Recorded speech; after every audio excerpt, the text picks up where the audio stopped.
So there's some new news within the travel world. I want to review that with you. United is trying some interesting things. I also wanted to look at travel gadgets and let you know whether they're worth it or not. If you don't know anything about me, I travel full time for over 10 years now. Typically every week I'm getting on a plane and I'm going somewhere new.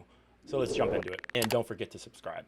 There's a secret on board United's new A321 XLR, and it might just seriously upgrade your next flight. It's not here in Polaris, even though there are 20 brand new 1x1 suites up here. It's also not here in Premium Plus, even though these recliners got some spiffy new touches. By the way, tap that follow button if you like airplane tours. There's lots more where this came from. It's back here in Economy. One row has permanently blocked middle seats. Okay. Instead, you'll get a cocktail tray with cup holders, an extra tray table, and more shoulder and elbow room. The cost, United hasn't said yet, but would you book it? Check the caption for why United's doing this.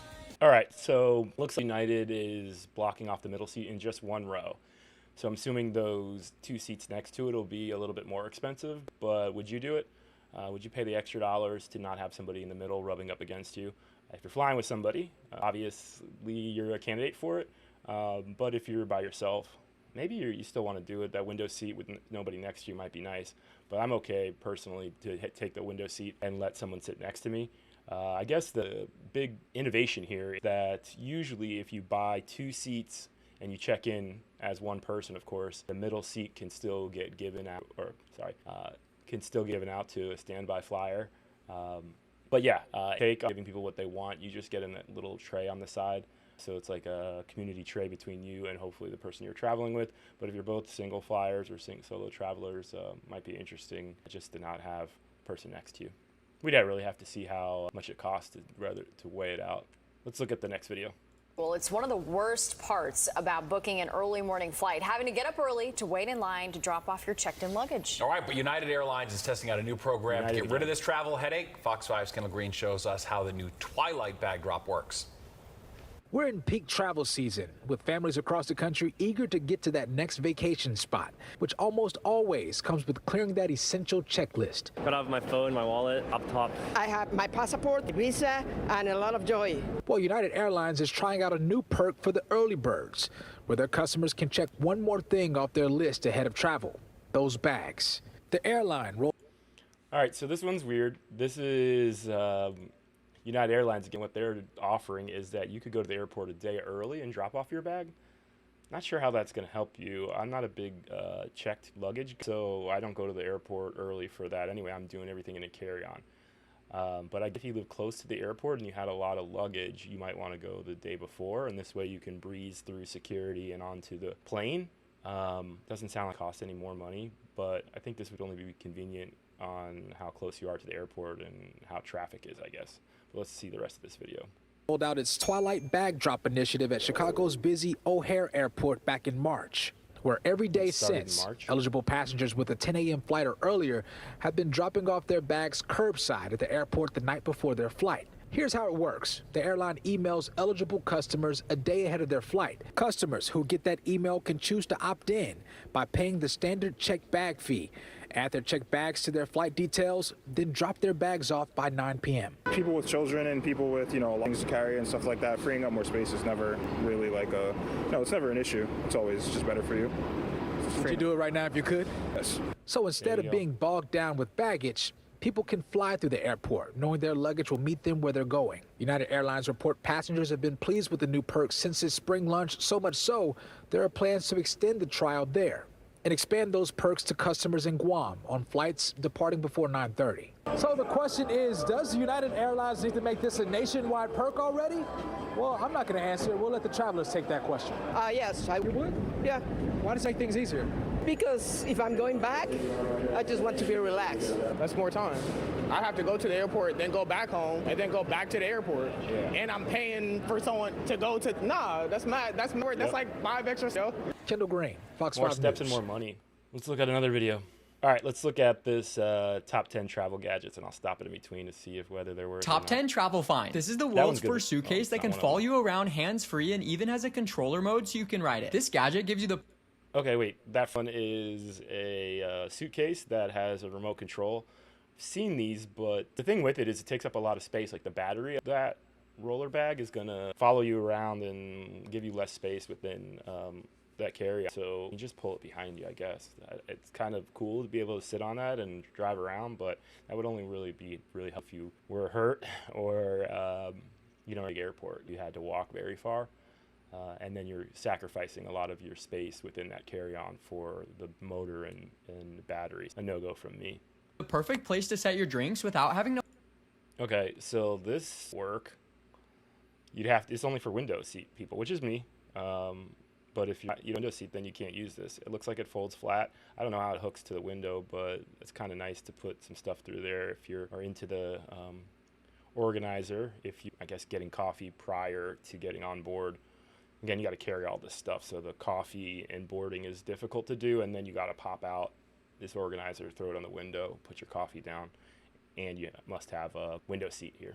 Fold down the tray table. This gadget fits on your handle and stores drinks and other items, so you don't have to carry any.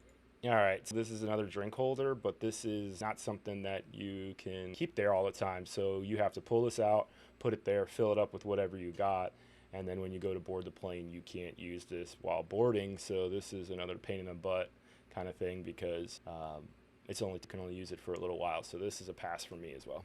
Anything around. This neck pillow has a built-in hoodie to fully block out light and give you privacy when you're traveling. If you're Okay, I like that. I have a hoodie that has the mask in it, and I kind of like it. It works well. It is big in the hood area, the one that I'm looking at. That pillow, it's a great idea, just to kind of block out sun and try to get some sleep. So I do kind of approve of I don't travel pillow myself. It's just too much to carry. It's an extra thing that you have to keep track of and carry. So I don't really bring those pillows anymore. Bag looks like everyone else's. Put this on your handle so you can easily identify it, and it even has your contact info. If you can't sleep on... All right, that one's really good. I have a yellow Velcro identifier, more of like a handle, and it kind of makes the bag stand out a little bit more. They're very cheap. I got them off Amazon, and they got a bunch of them, so I use them for a bunch of different bags and kind of gives a look or matching look to my... So I do definitely approve of getting the neoprene extra or handle cushion. I really like those a lot, and I use mine to this day. On airplanes, these earbuds sit completely flat in your ear, block out sound, and play any type of music. These are luggage straps, which...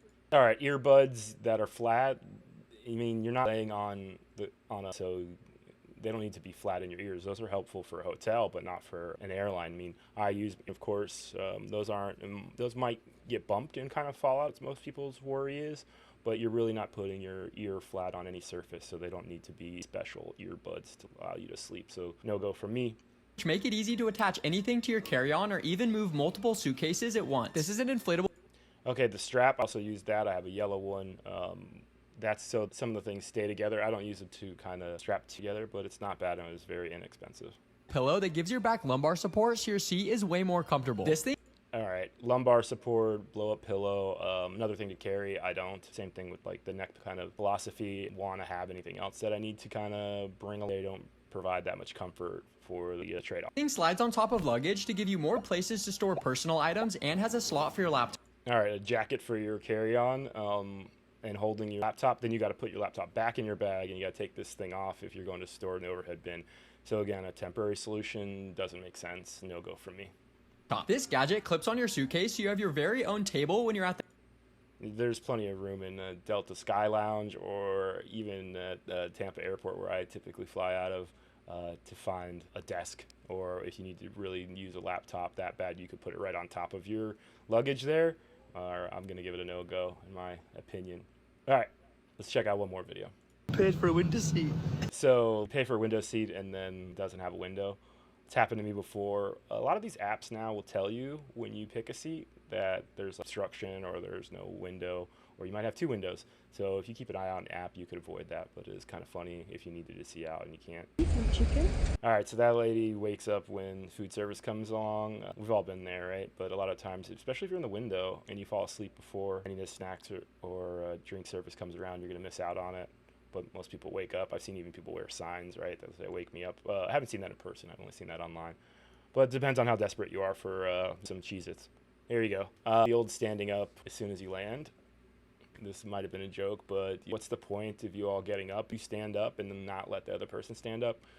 I'm a firm believer in maybe getting your bag from the top if you're going to stand up, and then sitting back down in your seat so that the next person on the other aisle can do the same. It's just really weird when everyone's fighting for their bags or fighting to get up and not going anywhere. So it's really not going to help you. But this guy is making it into a joke, which is kind of funny. And this lady is staying the seat behind her, maybe from hair dye or something like that. Kids, why don't you address the situation?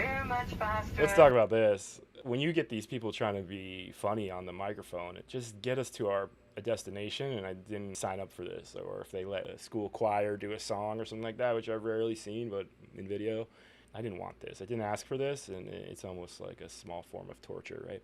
Then the bus. We hope you enjoy our hospitality. Definition of doing too much. Everybody.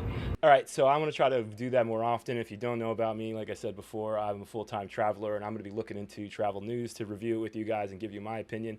I want some feedback in the comments if you'd like. Make sure you follow me for more travel news.